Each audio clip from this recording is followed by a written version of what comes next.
नमस्ते, स्वागत है आपका हिंदी मॉरलिटी स्टोरीज पर। बहुत दिन पहले एक राजा रहता था। उनकी 2 रानियां थी। दोनों रानियां निसंतान थी। राजा सभी मंदिरों में जा जाकर पूजा पाठ करते, घर में पूजा पाठ करवाते। 2 रानियां भगवान से विनती करते रहने पर भी दोनों रानियां मां नहीं बन पाई। एक बार एक सन्यासी उस राज्य से गुजर रहे थे। राजा के दरबार में सभी लोग कहने लगे कि वह सन्यासी बहुत ही महात्मा हैं। क्यों ना उन्हें राज दरबार में बुलाकर इस समस्या को हल करने के लिए विनती की जाए। राजा ने कहा कि सन्यासी को आदर से महल में बुलाया जाए। वह महात्मा जब महल में पहुंचे, राजा ने दोनों रानियों को बुलाकर कहा, महात्मा का सत्कार बड़े आदर के साथ होना चाहिए। बड़ी रानी उसी वक्त तैयार हो गई और महात्मा को बड़े आदर के साथ खिलाने लगी। छोटी रानी महात्मा के फटे कपड़ों की ओर देखती और उनकी सेवा करने से इनकार कर देती है। छोटी रानी को अपने रूप और धन का बड़ा घमंड था। कुछ दिनों बाद महात्मा जाने के लिए तैयार हो गए। जाने से पहले बड़ी रानी को उन्होंने खूब आशीर्वाद दिया और कहा, बहुत जल्द ही इस महल में बच्चों की आवाज सुनाई देगी। बड़ी रानी तो बहुत खुश थी और सचमुच कुछ ही दिनों के भीतर वह गर्भवती हो गई। यह खबर राजा के पास पहुंचते ही राजा बहुत ही खुश हो गए। प्रजा तक उसी वक्त खबर पहुंच गई कि राजा अब पिता बनने वाले हैं। पूरे राज्य में लोग खुशियां मनाने लगे। बड़ी रानी का सम्मान बहुत बढ़ गया और उनकी देखभाल करने के लिए और भी लोग रखे गए। उधर छोटी रानी के मन में बहुत ज्यादा ईर्ष्या हो रही थी। रात दिन वह ईर्ष्या से जलने लगी थी। सोच रही थी कि अभी से बड़ी रानी का इतना आदर, ना जाने बच्चे पैदा होने के बाद कितना ज्यादा आदर होगा। छटपटा रही थी छोटी रानी। उसने राजमहल की दाई को बुला भेजा और उसे ढेर सारा धन देकर अपने साथ शामिल कर लिया और दोनों मिलकर इंतजार करने लगे। समय पर रानी ने 2 बच्चों को जन्म दिया, एक बेटी एक बेटा। दाई ने तुरंत बच्चों को एक झांपी में रखकर छोटी रानी के पास ले गई और उसके बाद बड़ी रानी के पास 2 पत्थर रख दिए। बड़ी रानी ने जब पत्थरों को देखा, उसे बहुत हैरानी हुई। ये कैसे हो सकता है? उधर राजा खुशी से झूमते हुए बड़ी रानी के पास पहुंचे और जब उन्होंने देखा बड़ी रानी 2 पत्थरों को आश्चर्य से ताक रही है, राजा वहीं रुक गए और दाई से पूछने लगे, क्या बात है? दाई ने कहा, बच्चे नहीं पत्थर निकले। राजा को बहुत गुस्सा आया। बड़ी रानी को उसी वक्त बंदी गृह में कैद कर दिया। पूरे राजमहल में ये बात फैल गई कि बड़ी रानी ने ईंट पत्थर को जन्म दिया है। उधर छोटी रानी अपने 2 चौकीदारों को बुलाकर वह झांपी दे दी और उनसे कहने लगी, इस झांपी में 2 बच्चे हैं, दोनों को ले जाओ और मार डालो। दोनों चौकीदार झांपी लेकर जंगल में गए।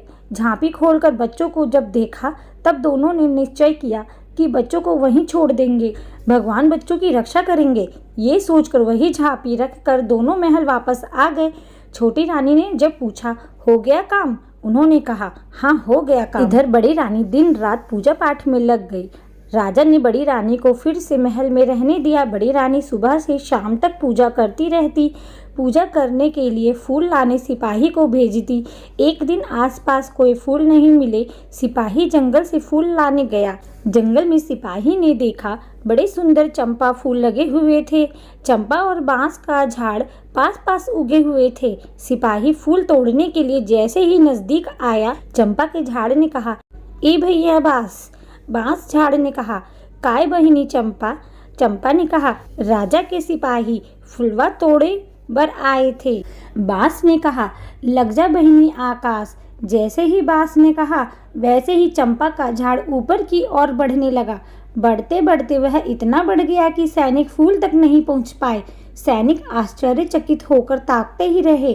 सैनिक दौड़ते हुए सेनापति के पास पहुंचे और उन्हें सारी बात बताई। सेनापति ने विश्वास ही नहीं किया।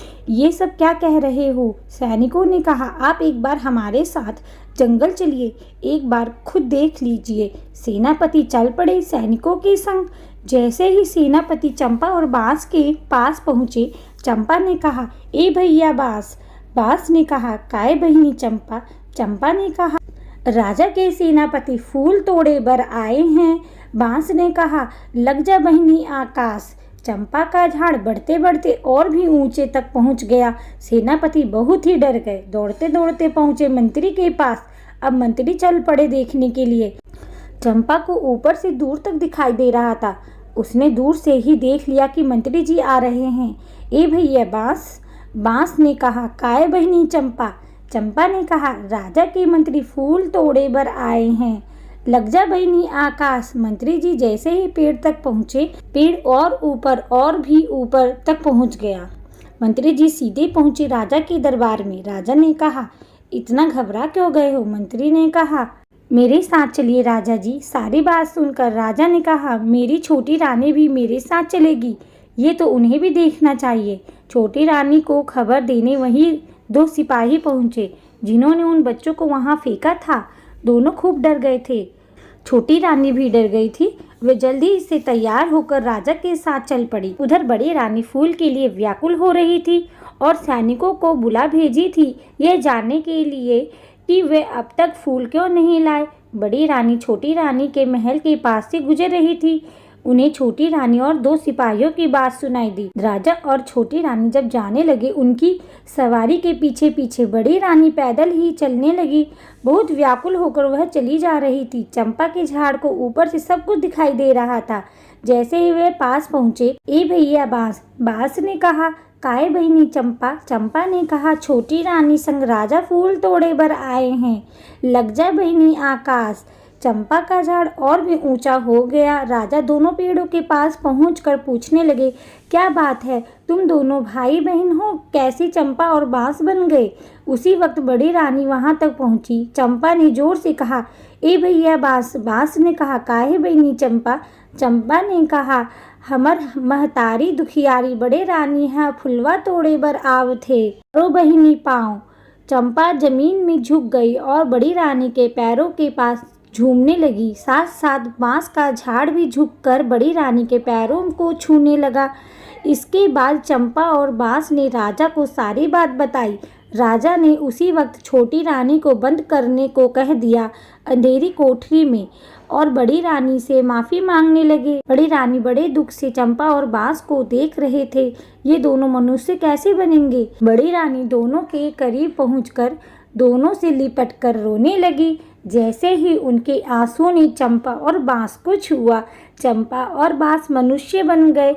बेटा बेटी को बड़ी रानी ने गले से लगा लिया और जाकर रथ में बैठ गई। राजा रानी दोनों बच्चों के साथ राजमहल की ओर चल पड़े। साथ में बाजा गाजा बजने लगे। पूरे देश में खुशियाँ फैल गई। आपको यह लोक कथा कैसी लगी? हमें कमेंट में ज़रूर बताएं। कहानी सुनने के लिए धन्यवाद।